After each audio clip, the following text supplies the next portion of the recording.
अहो पिंड घाईने झडपीला अंजलीने तो सेविला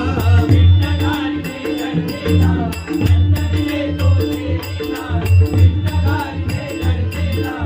अंजलीने तो सेविला पिंड घाईने झडपीला अंजलीने तो सेविला अंजलीच्या कपाळासाठी मारुद आले अंजलीचा